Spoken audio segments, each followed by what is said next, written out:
Hello हजुर, सम्पूर्णलाई मेरो तर्फबाट जय मसी। आजको मेरो टपिक छ पवित्र आत्मा कस्तो मानिससँग हुनुहुन्छ, पवित्र आत्मा चाहिँ कस्तो व्यक्तिसँग हुनुहुन्छ, त्यस सम्बन्धी मेरो आजको यस टपिक अनि आजको यो विषयलाई लिएर मैले भिडियो बनाएको छु होइन। मलाई आशा छ तपाईँहरूले सुनेर होइन प्रतिज्ञा दिनुहुन्छ मबाट के त्यस्तो भुल अनि गल्ती भएमा तपाईँहरूले चाहिँ मलाई सुझाव सल्लाह दिनुहुन्छ भन्ने आशा राख्दछु है त। मेरो प्रिय हो, मैले भोगेको अनुभवमा होइन, मैले आज क्रिस्चियन जीवन बिताइरहेको चाहिँ 5-7 वर्ष भयो, लगभग 7 वर्ष जति होइन। र मेरो अनुभवले चाहिँ के भन्छ भने पवित्र आत्मा चाहिँ कस्तो मानिससँग हुनुहुन्छ त मेरो प्रियहरू। साँच्चीकै यो एकदम गम्भीर छ होइन। हामी एउटा क्रिस्चियन भइसकेपछि होइन यसलाई चाहिँ हामीले एकदम गम्भीरतापूर्वक लिनुपर्छ। मेरो प्रियजनहरू, मेरो दाजुभाइ अनि मेरो आमाबुवाहरू, साँच्चीकै हामीले एउटा नर्मल जिन्दगीबाट होइन हामी क्रिस्चियन बन्छौँ, हामी क्रिस्चियनमा आउँछौँ, परमेश्वरलाई विश्वास गर्छौँ होइन। अनि त्यसपछि हामी बप्तिस्मा लिन्छौँ पानीको थ्रु होइन, पानीको मार्फत हामी पानी ब्याप्टिस लिन्छौँ होइन। अनि त्यसपछि बप्तिस्मा लिएपछि हामीसँग पवित्र आत्मा आउनुहुन्छ। तपाईमा एउटा छुट्टै ऊर्जा आउँछ होइन, एकदम छुट्टै प्रकारको एउटा पवित्र आत्मा आउनुहुन्छ हामी बप्तिस्मा लिएपछि होइन, हामी क्रिस्चियन जीवन लिएपछि होइन मेरो प्रियहरू। त्यतिकैमा हाम्रो जिन्दगी चलिरहेको हुन्छ र त्यसपछि हाम्रो क्रिस्चियन जिन्दगी अनि हाम्रो क्रिस्चियन जोर्नी सुरु हुन्छ होइन। त्यस कारणले मेरो प्रियहरू हामीले पवित्र आत्मालाई चाहिँ हामीले बरकरार राख्नुपर्छ। र कतिपय मानिसहरूले यसलाई बरकरार राख्छन् र कतिपय मानिसहरू क्रिस्चियन हो भन्छन्, क्रिस्चियनमा आइसकेपछि पनि त्यही बाहिरी दुनियाँमा चल्छन् आफ्नो जिन्दगी होइन, बाहिरी दुनियाँसँगै ढाल्दै लान्छन्। र चाहिँ म तपाईँहरूलाई भन्छु पवित्र आत्मा कस्तो मानिससँग हुनुहुन्छ चाहिँ जसको चालचलन क्रिस्चियन भइसकेपछि पनि होइन, येशू ख्रिस्टलाई विश्वास गरेर येशू ख्रिस्टलाई पछ्याइसकेपछि पनि तिनीहरू चाहिँ क्रिस्चियन जीवन जिउँदैनन् होइन। सांसारिक दुनियाँमा चल्ने त्यस्तै साथीभाइको होइन, जस्तै हाम्रो बाहिरी दुनियाँमा हामी जसरी हामी क्रिस्चियन हुनुभन्दा पहिला कसरी चल्थ्यौँ हामी त्यसरी नै चल्नु होइन। परमेश्वर हो भन्ने हामी चाहिँ शनिबार चर्च जाने होइन, हप्तामा एकचोटि मात्र त्यहाँ 2-3 घन्टा उपस्थित हुने, आराधना गर्ने, अनि त्यसपछि फेरि हामी चाहिँ घर आएपछि 6 दिन चाहिँ हाम्रो मतलब छैन, बाइबल पढ्नु छैन होइन, परमेश्वर कुनै पनि मतलब छैन, हामी फेरि बाहिरी दुनियाँमा चल्छौँ। हो त्यस्तो मानिससँग चाहिँ पवित्र आत्मा हुनुहुन्न, किनकि पवित्र एकदम पवित्र हुनुहुन्छ होइन। उहाँको चाहिँ मेन भनेको चाहिँ सुन्दर एकदम पवित्र छ। उहाँलाई चाहिँ पवित्र हुनुहुन्छ र उहाँले पवित्र शरीर खोज्नुहुन्छ होइन, पवित्र शरीर खोज्नुहुन्छ। अनि त्यसपछि जो मानिस बाहिरी दुनियाँमा चल्छ होइन, अनि त्यही कुराहरूमा हिँड्छ, साथीभाइको हल्ला त्यस्तै अब बाहिरी दुनियाँको चाडबाडहरू होइन मेरो प्रियहरू त्यसमै चल्छ। अनि उसले पाप गरिरहन्छ अनि व्यभिचार गरिरहन्छ होइन। अनि त्यसपछि ऊ बाहिरी दुनियाँमा हिँड्ने, परमेश्वरको वचनहरू पालना नगर्ने त्यस्तो गर्छ भने त्यस्तो व्यक्तिसँग पवित्र आत्मा हुनुहुन्न मेरो प्रियहरू। हो म तपाईँहरूलाई भन्दछु त्यस्तो व्यक्तिसँग पवित्र आत्मा हुनुहुन्न, किनकि हामी क्रिस्चियन भइसकेपछि बाहिरी दुनियाँलाई त्यागेर प्रभु येशूलाई पछ्याउन निकै कठिन छ होइन। जसले प्रभु येशू ख्रिस्टलाई पछ्याउँछ, उहाँको वचन पालना गर्छ होइन, त्यही मानिससँग पवित्र आत्मा हुनुहुन्छ मेरो प्रियहरू। हो म एकदम जायज कुरा गर्दैछु, पवित्र आत्मा चाहिँ त्यस्तो व्यक्तिसँग हुनुहुन्छ जो बाहिरको चालचलनमा चल्दैन, जो व्यभिचारमा फस्दैन, जसले पाप गर्दैन, जसले रिस डाहा घमण्ड गर्दैन, त्यस्तो व्यक्तिसँग चाहिँ पवित्र आत्मा हुनुहुन्छ होइन।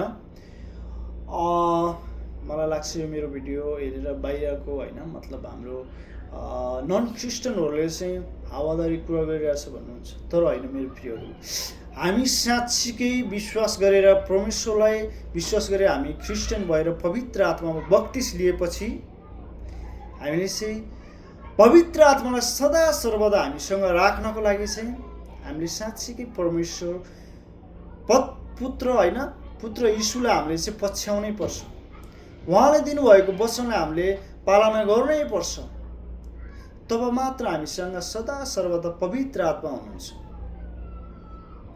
हामी ख्रिस्टियन हो भन्छौँ, हामी गर्वको साथ भन्छौँ, अनि त्यसपछि हामीले आफ्नो गर्व गर्छौँ। अनि ख्रिस्टियन हो भनिएछ हामी, तर पनि फेरि पनि बाहिरी दुनियाँमा हिँडेका छौँ, मन्दिर जाने होइन, त्यस्तै हो, अल्लाहमा साथीभाइको सङ्गतमा हिँड्ने, हरेक प्रकारको परमेश्वरले नगर भनेको कुराहरू हामीले सम्पूर्ण गरिरहेका छौँ होइन। यो केही पनि हुँदैन। अनि हाम्रो नेपालीको एउटा सोच चाहिँ के छ भने, यो नेपाली ख्रिस्टियन भएर यसको धेरै नै नाटक छ होइन, यसको धेरै उ छ। त्यो बाहिरको चाहिँ अमेरिकनहरू आउँछन्, नेपालमा आएर पूजा गरेको प्रसाद खान्छन्, घुम्छन्, टिका लगाउँछन्, तर यिनीहरू नेपाली ख्रिस्टियन चाहिँ निकै नै अलिकति बढी नै नाटक गर्छन् भन्ने त्यस्तो त्यो होइन मेरो प्रियहरू। परमेश्वरले भन्नुभएको बाटो चाहिँ हिँड्नु हुँदैन होइन मेरो प्रियहरू। चाहे विदेशको होस्, चाहे जुन पनि देशको हुन्, तिनीहरू हिँडिरहेछन् त तिनीहरू गलत छन् होइन मेरो प्रियहरू।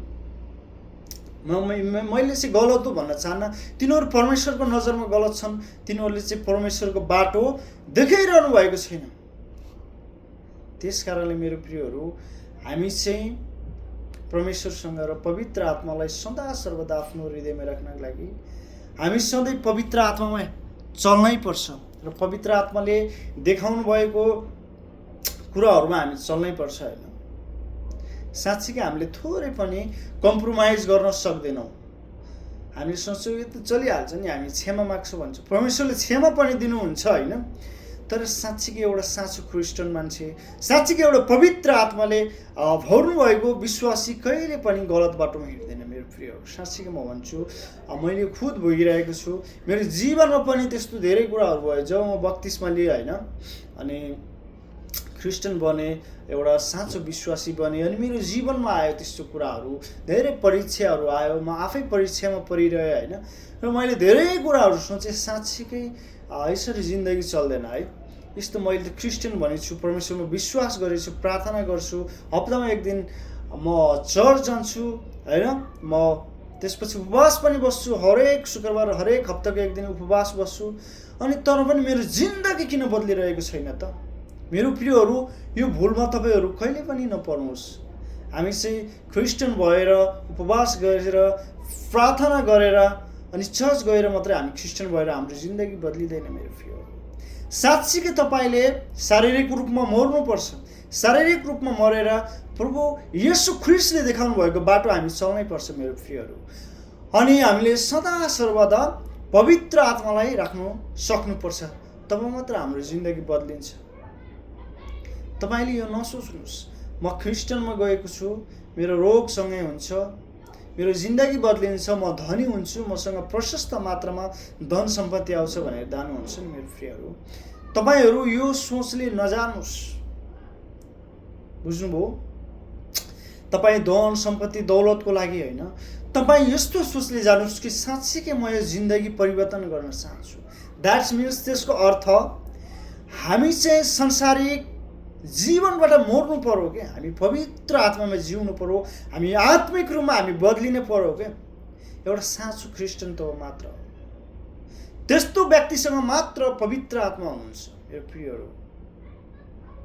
साँच्चीकै म भन्दैछु, हामी पवित्र आत्मामा जिउन एकदमै जरुरी छ मेरो प्रियहरू। पवित्र आत्मा यति पवित्र हुनुहुन्छ कि तपाईँको थोरै पनि कम्प्रोमाइज हुँदैन। तपाईँले सोच्नुहुन्छ यति गर्छु, यति गरेपछि त परमेश्वरले क्षमा गरिहाल्नुहुन्छ, उहाँ महान हुनुहुन्छ। तर मेरो प्रियहरू, तपाईँहरू पवित्र आत्मालाई तपाईँहरू दुखी बनाउने काम गर्दै जानुहुन्छ नि मेरो प्रियहरू।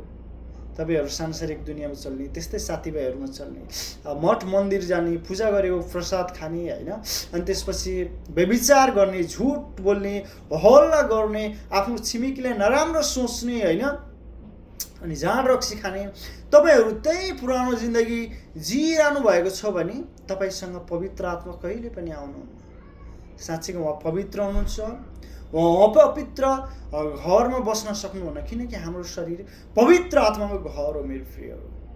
साँच्चीकै मैले यो भोगेको कुरा हो। मेरो प्रियहरू, साँच्चीकै पवित्र आत्मा रुनुहुन्छ, उहाँको आत्मा रुन्छ।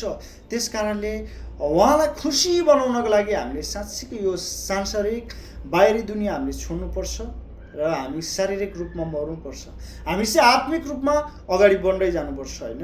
मेरो प्रियहरू, साँच्चीकै जो मानिसले परमेश्वरलाई पछ्याउँछ, येशू ख्रीष्टलाई पछ्याउँछ, उहाँको वचन मनन गर्छ, साँच्चीकै उहाँको वचनमा मात्र चल्छ, शारीरिक रूपमा मर्छ, त्यस्तो व्यक्तिसँग सदा सर्वदा पवित्र आत्मा रहनुहुन्छ। मेरो प्रिय, साँच्चीकै उहाँ पवित्र आत्मा पवित्र हुनुहुन्छ। उहाँसँग कुनै पनि सम्झौता चल्दैन। मेरो सल्लाह सुझाव तपाईँहरूलाई कस्तो लाग्यो होइन, मबाट त्यस्तो केही भुल गल्ती भए मलाई क्षमा गर्नुहोस् होइन। अनि मलाई कमेन्टमा सल्लाह सुझाव गर्नुहोला। अनि मलाई तपाईँहरूको साथ सपोर्ट चाहिएको छ। यो मेरो च्यानल नयाँ हो होइन, भर्खर नयाँ खोलेको।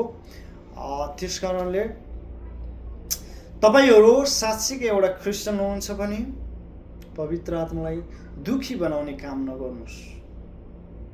हस्त जय मसीह।